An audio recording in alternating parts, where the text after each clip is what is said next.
오늘은 국내 힙합 레이블들의 대표곡을 한번 알아볼 건데요. 사실 말이 대표곡이지 그냥 제 나름의 기준대로 선정한 곡들이니까 해당 선정곡에 너무 의아함을 갖지 않으셨으면 합니다. 어차피 다 알만한 것들로 한 거니까요. 네, 그럼 바로 시작해보죠.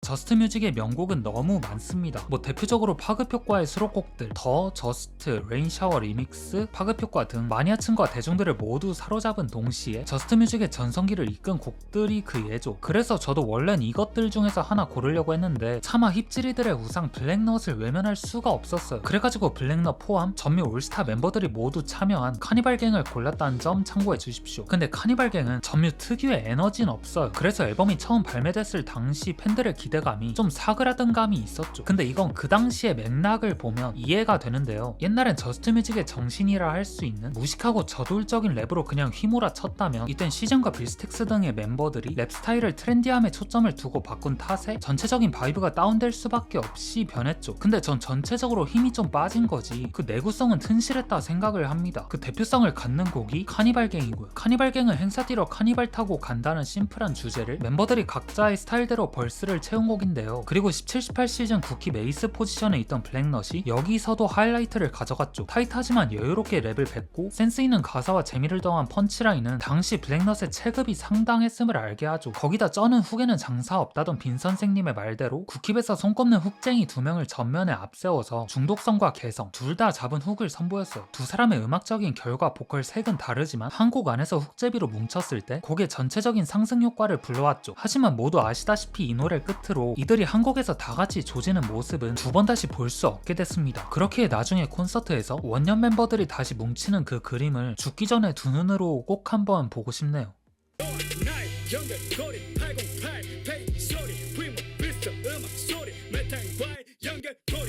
국힙 최전선에서 힙지리들을 양성한 곡 연결고리는 밀리네얼 넘어서 국힙을 대표하는 곡 중 하나인 건 다들 아실 거라 생각을 하는데요. 두 음절씩 끊어서 뱉는 플로우는 동네 노래방 어딜 가던 들릴 정도였고 쇼미에서 바비가 이걸 리메이크한 덕에 원곡은 저희 엄마도 알 정도로 유명해졌죠. 어떻게 보면 바비가 이 노래를 널리 알린 장본인인 셈인데요. 개인적으로 쇼미3가 좋았던 이유가 원래 있었던 노래를 재탕해가지고 나중에 대중들의 관심이 자연스레 원곡으로도 향하는 그런 현상이 일어났던 게 팬의 입장에선 정말 좋았어요. 원곡을 몰랐던 분들도 국힙에 이런 좋은 노래가 있었네 하며 새로운 경험을 하게 되는 계기가 되기도 했으니까요. 이 연결고리가 그 대표적인 일례로 보여지는데요. 그도 그런 게 가사 속 내용이 그냥 멋있어요. 래퍼로서의 스웨깅을 가감없이 드러낸과 동시에 오지 형님들에 대한 리스펙도 아낌없이 보내가지고 팀 밀리네어가 가진 어떤 마음가짐과 멋을 더러 확인할 수 있던 트랙이었죠. MC메탈 훅제비로 쓴 것도 리스펙의 일환으로 볼 수가 있고요. 그리고 이 컴필 앨범의 다른 트랙들에서도 그렇지만 빈지노 벌스는 진짜 다 미쳤습니다. 그래서 이 컴필은 밀리네어의 도약을 알린 앨범이기도 하면서 빈지노에게 국힙 원탑이란 칭호를 갖게 해준 그런 또 다른 의미로서의 앨범이 아닐까 합니다.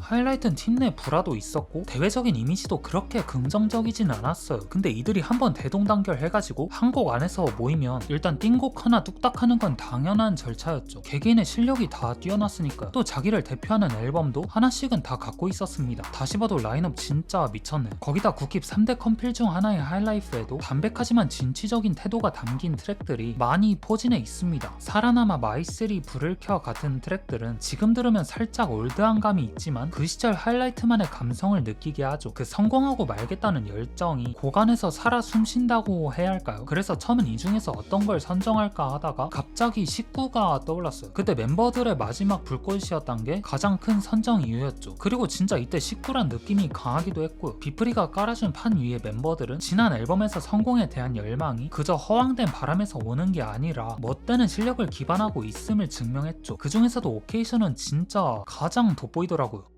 비는 안 나눴지 하지만 같은 아버지 나머지는 전부 다 나머지고 우리끼리 나눴지. G2가 와다다 올려놓은 텐션을 180도 바꿔놓는데 원래 이게 흐름상 어색해하는 게 맞거든요. 하지만 오케이션 특유의 그 칠한 바이브가 그냥 곡의 분위기를 휘감아버렸죠. 그래서 이 오케이션의 벌스가 지금까지도 회자가 되고 있는 것 같네요. 근데 스웨이디 마지막 네 마디는 왜 넣은 거죠? 친구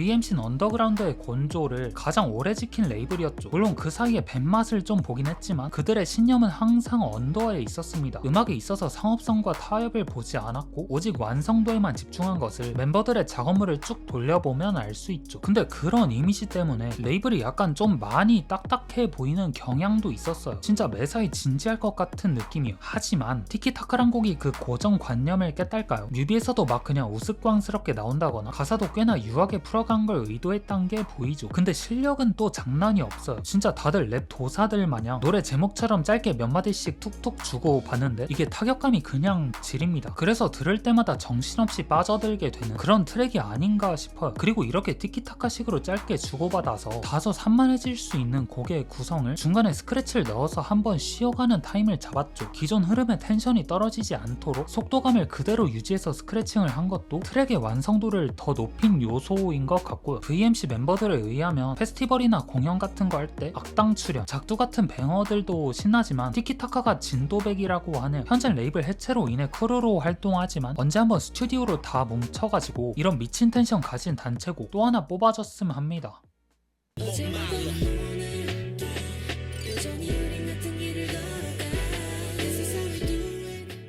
사실 이 노래는 그렇게 알려지진 않았어요. 지금 이거 보고 있는 분들 중에서도 이 노래 제목조차 처음 들어보신 분들 꽤 있을 거예요. 근데 그럴만도 한 것이 이 노래는 정식 발매되지가 않았어요. 사클의 무료 공개로 그냥 올려놓은 곡이죠. 그럼 왜 하필 이 노래를 골랐냐? 네가 알던 애가 아니야 리믹스? TTFU 같은 것도 있는데 말이야. 그냥 뭐 제일 많은 인원이 참여해서 골랐어요. AOMG는 컴필도 따로 없고 단체곡 하면 좀 소수만 참여해가지고 많은 인원이 참여한 단체곡 뭐 없나 했더니 Always on my grind를 발견했죠. 2016년 AOMG가 씬에서 입지를 탄탄히 다지고 해외 시장으로 도약할 때쯤에 나왔던 게 이 노래라 지금 들으면 감회가 새롭게 느껴지기도 하고요. 멤버들 대부분이 바닥에서부터 시작했고 그 노력의 결과 지금의 위치까지 왔지만 그럼에도 계속 정진하겠다는 그들의 열망이 가사 안에서 다 드러나고 있죠. 특히 어글리덕이 이때 쓴 가사가 다소 상투적으로 다가오면서도 가장 큰 울림을 주는 것 같습니다. 또 그레이가 주조한 비트, 그니까 투박한 드럼이 깔리는 세련된 멜로디로 구성된 이 비트가 묘한 이질감을 형성하는 동시에 꿈을 향해 나아가는 AOMG의 패기를 아주 극대화시켰죠. 간결한 구성이지만 그만큼 메시지에 주의를 기울일 수 있던 그런 프로듀싱이었다 생각을 하게 되네요. 또 멤버들이 이때쯤에 기량적으로 정점에 있었던 걸로 기억하는데 정말 컴필 하나 없는 게 아쉽긴 아쉽네요. 네, 오늘은 일단 이렇게 좀 덩치 있는 형님 레이블들만 소개를 해봤는데 다음엔 좀 그 아래 격에 있는 레이블 대표곡 소개를 한번 해보겠습니다. 그럼 일단 오늘은 여기서 마치고요. 전 다음에 올게요.